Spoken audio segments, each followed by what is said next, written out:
Welcome. In this short lecture, we're going to talk about the pretrial experience for defendants who have been arrested, charged, and are currently awaiting trial. We're going to talk a little bit about the experience for these individuals, followed by the various forms of release that are eligible and possible for individuals to be released from incarceration prior to their trial date.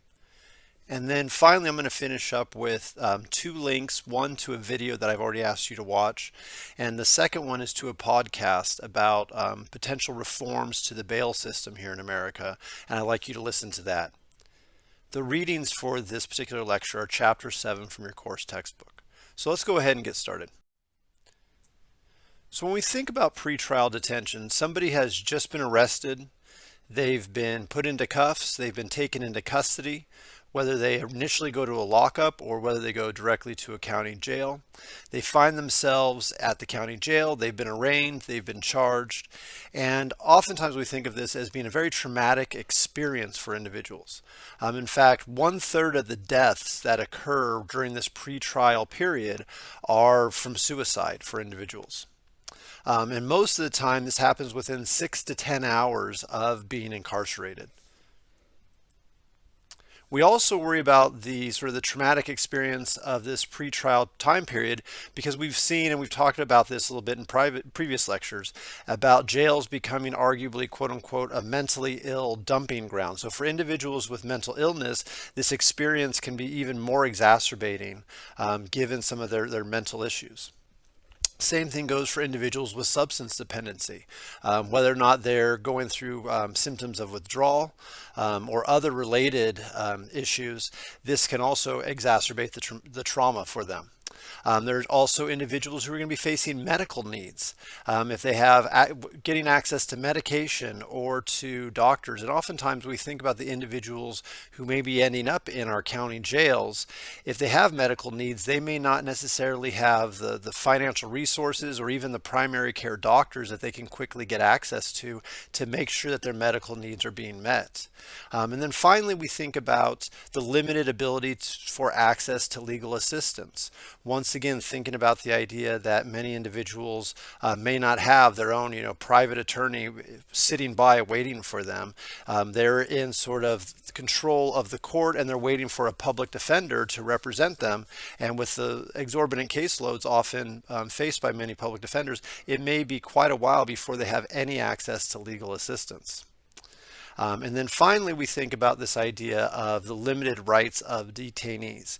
And the U.S. Supreme Court, especially in one of the key cases was Bell versus Wolfish in 1979, limited the rights of individuals who were incarcerated pre-trial. So these are individuals who have been charged but have not been convicted of a crime yet, but because they're within sort of the county confinement in the county jails, they are treated in many ways just like an individual who has already been convicted of a crime, and many of their rights and due process rights are severely limited, especially if the county or the sheriff can argue that the jail is in a situation where they need to have extra layers of security for the overall security of the jail. And this means that restrictions to outside material, restrictions to contacting people outside of the jails, searches of cell and body can also be imposed for these individuals, once again, even though they have not been formally convicted of a crime. And in the Supreme Court's point of view, one of the rationales for this under Bell versus Wolfish is that the goal here is to make certain that detained people are available for trial so that they don't abscond and disappear and take off and not show up for their trial date, or so that they don't go out and potentially endanger public. And so a lot of this is sort of the foundation for why individuals often have their rights limited even when they've simply been arrested and charged and are being housed in a county jail. While awaiting trial, we see that 50% or more of the jail population, if we look across the country, are typically awaiting trial. So they're sitting in jail, they've been charged, and they're just waiting for their time for their next court date to make a plea, to argue for a jury trial, etc. And in some cases, it can be more than 50%. In some urban areas, it can be upwards of 90% of people are there awaiting trial. And unfortunately, it's not a quick turnaround. The average wait time in many areas is 6 months or more that somebody may be incarcerated in jail, awaiting their next court date, awaiting their actual adjudication of their case. And we know, although we see that up to 90% of people are released in crowded urban areas where the jail population oftentimes is overcrowded, we see that up to 90% may be released while awaiting trial. We have to think about those who, even if it's only 10%, who are the individuals who are still held in county jails. Now, in a perfect world, we'd like to think that it's the individuals who pose the greatest flight risk, to abscond, or the individuals who pose the greatest threat to society or to potential victims, and therefore it's a public security measure. But as we'll see, both with the video that I refer you to at the end of this lecture, as well as the podcast, a lot of the numbers really don't add up. And what we do find is one of the key determinants, and probably the most important factor that determines whether or not somebody will spend their pre-trial time incarcerated or at home or back in the community, is money. It's whether or not they can afford to post bail and be able to be released. Let's take a quick look at the various forms of release. Now, in doing so, I want to sort of talk about and sort of clarify the difference between bail versus bond. Oftentimes, we hear these two words thrown about interchangeably as if they mean the same thing. And for most people and in most certain situations, if you say bail or bond, they get the idea of what you're talking about. But let's go ahead and clarify with a couple definitions exactly what each term refers to. So bail in and of itself is a monetary amount set by a judge. If the defendant is able to pay the bail amount, then they're released from jail with the agreement that they will return for their next court date. So depending upon the severity of the case, the severity of the charges, the judge can set amount from a couple thousand up to a couple 100,000 or more if necessary, depending upon the severity of the particular case. And remember, with bail, the key thing here is that second sentence: if the defendant is able to pay the bail amount, that means the entire bail amount, then they are released from jail with the agreement that they will return for their next court date. Then we have sort of a slight nuance that is cash bail. So cash bail is when the defendant or someone on their behalf pays that bail amount as described in the first definition above. So cash bail is if the defendant can afford that entire $5,000, $10,000, $50,000, $100,000, whatever it may be, then that is referred to as cash bail if they post that money up front. And as you can probably already see where this is going, coming up for many of us, trying to come up with even $1,000 to post bail can be a rather arduous task. And as soon as that amount starts to exponentially grow to 5, 10, 50,000 and more, you can understand why many people just don't have that money laying around. And the spirit of bail and cash bail, when it is paid in full, is that it is refundable. If the defendant returns for all of their subsequent court dates through the adjudication of their case, then that amount is refundable. And obviously there's going to be minus fees. Now those fees vary from jurisdiction to jurisdiction. The number that is often thrown about in a common sense is roughly they'll lose about 10% of that cash bail. 10% will be gone. The court's going to take that, and that will be put into the budget of the court for running the jail system, providing services, et cetera, et cetera. But the spirit of cash bail has always been, if you can pay it up front, the court holds the vast majority of it. If you abide by all the rules, once your case is settled, then the vast majority of that bail is returned to you. Now, since most individuals are not going to be able to, present and pay the full bail amount in one setting. What has cropped up, especially in the United States across many jurisdictions, is the use of bail bonds. And this is where that term bond comes in. So what is a bail bond? Well, the bail bond is when the defendant pays a small percentage of the bail amount upfront, plus any fees, to what is known as a bondsman. And the professional bondsmen, so these are licensed bonds company, bail bonds companies, the professional bondsmen then quote unquote vouch. They pretty much ensure that the defendant will show up.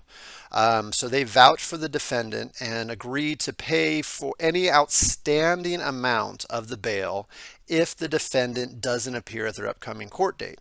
And this is then where you see cases in reality shows like Dog the Bounty Hunter and people like that, where you've got the skip tracers and the bounty hunters. When somebody doesn't show up, a representative, somebody hired by the bail bond company, will go looking for that individual to get them back to court so that the bail bondsmen don't have to pay the full bail amount. So the spirit of a bail bond is, let's look at that first sentence. When the defendant pays a small percentage of the bail amount up front. So this amount can vary, once again, from company to company, jurisdiction to jurisdiction. But oftentimes, once again, the number that we often hear is roughly 10%. So if it's a $10,000 bail that has been set by the judge, the defendant may work with a bail bonds company and agree to pay $1,000. Now that $1,000 that's been paid to the bail bond company is not going to be returned to the defendant. So that's $1,000 down the drain. Then the bail bond company takes the $1,000 as profit and pretty much ensures to the court that the defendant will show up for their next court date. And if so, then the bail bonds company is not liable for the entire bail amount to the court of $10,000. And so we've seen these crop up, and it's a rather lucrative business throughout many jurisdictions in the United States. There are, though, other forms of release available for individuals who are sort of arrested, charged, and are awaiting their next court date or their trial. One is release on own recognizance, or just simply release on recognizance, typically referred to as ROR. And this is sort of a gentle person's agreement between the defendant and the judge that the individual is going to be allowed to be released from custody, return to their home, return to their work, return to their family for the duration of their pre-trial period. So they're able to continue to exist in the community, go about their daily life with the agreement that they will show up on their next scheduled court date and abide by all rules until their case is settled. And there are also other alternatives beyond release on recognizance. Some of these include day reporting centers. So this is just a way for the judges and the courts to keep an extra eye on these defendants during this pretrial time period. So if the day reporting center, just to make sure somebody's not absconding or isn't leaving the jurisdiction, the individual, the defendant, may have to check in either electronically or physically to a particular kiosk or a center or a facility on a day-to-day or week-to-week basis, just to make sure that they're staying in the jurisdiction. In certain cases, they'll also bring into use electronic monitoring bracelets or anklets for individuals in order to make sure that they can monitor them with a little bit closer.